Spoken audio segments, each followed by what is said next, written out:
Hello, America. It's Jathan again. I've got another topic to talk about today. I think it's very important. People, what makes people think differently than others? What gives people their drive? Just the influences they're around, or do people actually have different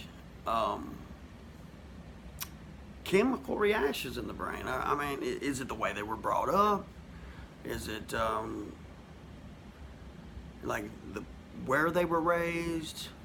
I'm sure that that all of these things influence the way that people think, but it's pretty dramatic nowadays. Now, at one time, there was a lot more people that thought the same than in other times. Especially now, you've got so many different aspects on everything, and different roads that people are going down, different paths. It's Democrats and Republicans are so much different now, which I think that Democrats and Republicans have always been a lot different. And just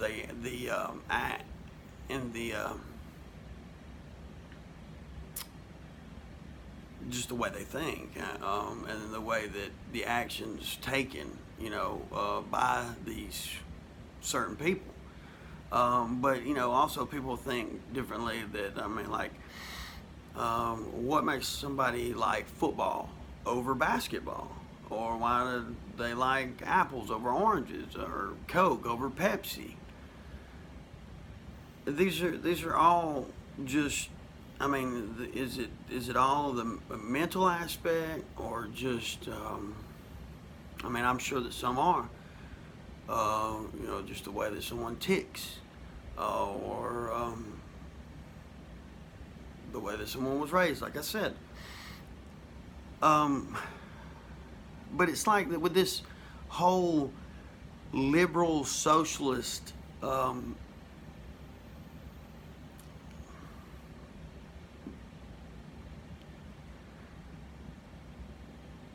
don't know what you'd call it, movement? Yeah, that's what I would call it, a movement. It's a movement. Why do these certain people why have they turned from being so proud of being American? What is it that makes somebody feel like that being American, or being proud that you're American, what makes them feel like it's wrong? And then you've got the people who are very patriotic, and now we've got both sides of the spectrum, and they're fighting. Out in the streets, you see this, the Antifa, out. It's really big, and, around Portland, and you got people out there fighting in the streets, and it's ridiculous. Socialism. Most of these people that are fighting are younger people. A lot of them. Some of them are just. I don't know where they got that socialism is better than capitalism, and I just don't understand why anybody would want to change America in that way. Everybody screams, or they're fine. They're saying that conservative beings are racist, or sexist. They say all these negative things about people who are conservative. Being a conservative or a Republican doesn't make you a racist or a sexist or anything of that matter. I'm more conservative, definitely. But I absolutely have some liberal, well, which what real liberalism means. I definitely have some liberal side to me. Like, of course, you know, but what I believe that liberal to what liberalism would be less government, to be more for the people, which that's kind of that is the conservative way. It's for the people by the people. So I mean, I'm really confused in the whole what this Antifa. I know it's like anti-fascism, but they're being far more fascist than the conservatives. I mean, they're fighting people. They throwing acid on people and throwing bottles at people and calling them names and throwing punches. I mean, all these things, and they're saying, and they're calling people who just are proud to be American, they're calling them fascist. It's really ridiculous, because being proud of where you come from definitely doesn't make you a fascist, and wanting your country to do better is definitely not fascism, and they're all against Donald Trump. But I mean, if you look at the numbers, I mean, Donald Trump is doing great. I mean, he really is. And then they're always coming up with these different things that he did, or things that he said that he didn't even really say, or that he didn't really even do. But meanwhile, he's doing all these great things for our country. I mean, he's made our economy better.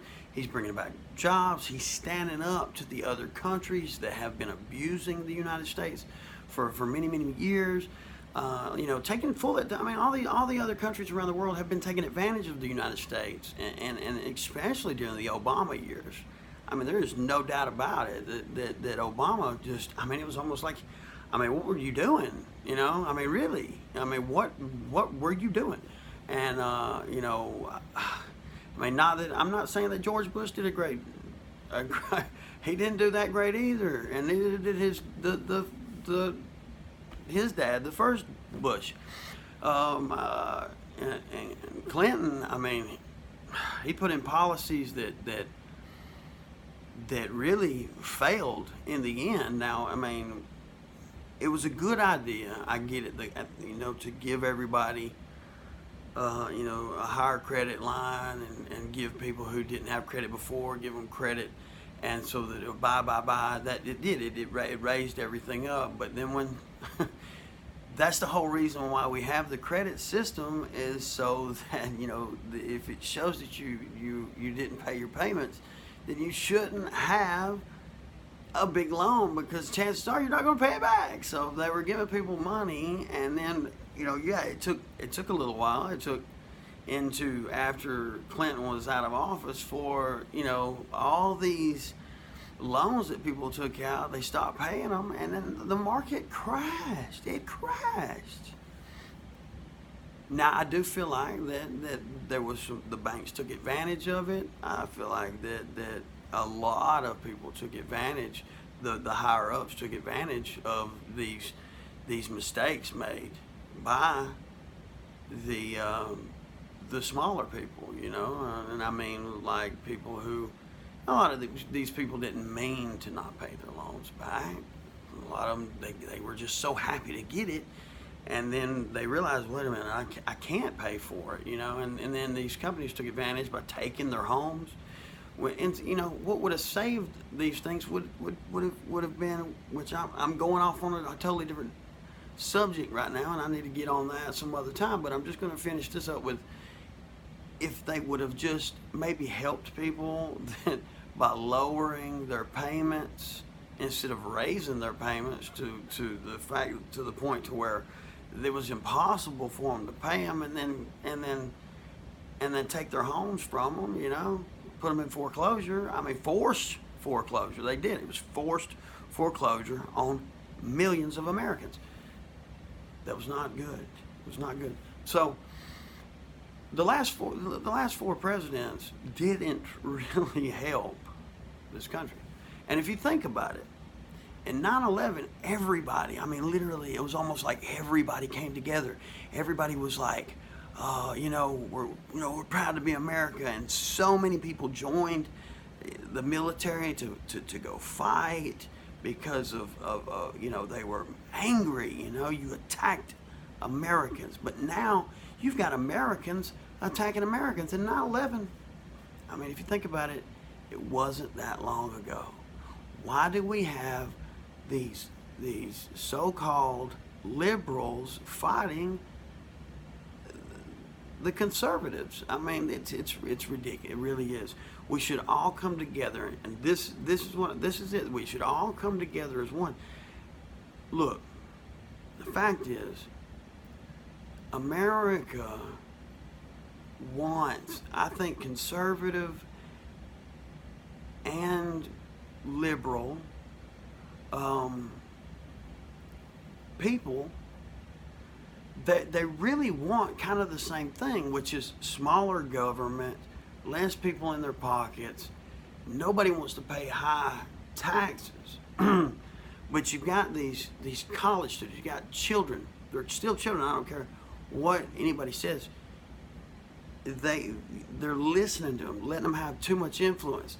These people, they haven't lived enough life. They haven't had a mortgage yet. They haven't been out of their parents' house long enough yet. They don't, and then they're being influenced by the wrong type of people right now. Talking about socialism, where socialism does not work. You can't take from the rich and give to the poor. This one reason why, and this is exactly what Donald Trump has been trying to say. And if everybody would just listen, they would understand. If a government starts dipping in and taking too much from the rich people or these rich companies and taxing the crap out of them, and they give to people who don't even work, which is basically socialism. That's basically what's been going on. And and all these places left. They said, you know what? Screw this. I'm going to go somewhere where I don't get taxed to death, and I because I've worked hard for this, and I want to be able to pay my employees a good salary for the people who work. If you don't work, then you don't deserve things for free. I'm sorry. Nobody's entitled to anything. There's no such thing as, yes, in certain aspects, I'm sure there's a white privilege. There's also black privilege. There's American privilege altogether. We're all privileged to be an American. To be born as an American, that's privilege right there. You are in the door right there, because any American can do anything if they put their mind to it. Absolutely. And everybody knows this. Now, but I don't doubt that there are more white people in this country. So, I think that every race has biased for their own race, and which is not right. What I think, this is what I believe, I truly believe, white or black or any skin color, and no matter where your ancestors come from. My ancestors came from France and Ireland, and I have some Native American blood, a lot of Native American blood in me, as a matter of fact. So I do have some Native American, and I'm sure there's a lot of other, black people, Hispanic people. Hispanic people probably have more Native American blood in them than most other races. But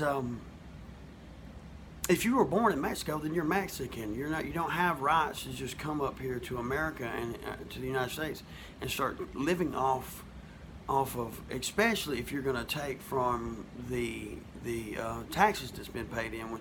I paid taxes in my whole life, and I deserve my cut, or my Social Security when I get old. I don't want it to be gone because they paid all these people that came in and didn't pay anything. And that's just the way, that is just the way it is. I'm not being racist, but this is what I believe. Back to what I was saying was, Once you, if you were born in America, then you are not this whole race thing, this white, black, Hispanic, Asian, American stuff. What? No. Our race is American. The Chinese don't say, well, you know, they're all, now, given that America is a melting pot, it's a melting pot. It's got way more different ancestors than any other country in the world. But once you, and even if you become an American citizen, you know, if you move here and you become an American citizen, that we need, the only way that we're ever going to unite is when we stop putting labels on it. Black people shouldn't call themselves African American. They should call themselves American. If that would be like, I mean, seriously, and don't get offended, black people. What I'm saying is, that would be like me saying, well, I'm French American. I'm not French American. I'm just American. I don't want to be French American. I don't want to be Irish American. I just want to be American, you know? And so should you. Just because my skin tone is lighter than yours, we're still human. We're the human race. And if we're American, then we are the American race. When somebody asks you, what would really stop all this, no matter where you're from, if you're an American, when somebody asks you, what race are you saying? Oh, I'm American. I'm the American race. And if somebody says, well, you're black, say, no. Yeah, I got dark skin, but I'm just American. And then if somebody says to me, well, you're white, I say, no. I want to say, no. I'm just light-skinned, but I'm an American. That's what I'm talking about. That's what's going to bring us together, okay? There should be no Democrat or Republican Party. I mean, it doesn't matter about, like I said, football and basketball. It's just your cup of tea, you know? Apples, oranges. Some people's taste buds are different. None of these matter. Coke, Pepsi, none of those things matter. But what matters is this nation was founded on really the liberalism, the liberalization of people. So in an aspect, we're all liberal because we've been taking out, you know, all our people that moved here. They come here for a new start, to become this great American race, and we've created a great American race. That's what we've done. So let's be that American race. We need to come together and be proud to be American. Be proud to be American. Be proud of each other. Be brothers, sisters to one another. We shouldn't be enemies, and we shouldn't be fighting one another. United is what we need to be, okay? United. I love all of you guys. Once again, I'm Jathan Bodine. This is Hello America. Subscribe to my channel. Hit the like button. Leave me a comment. Love you guys. I'm out.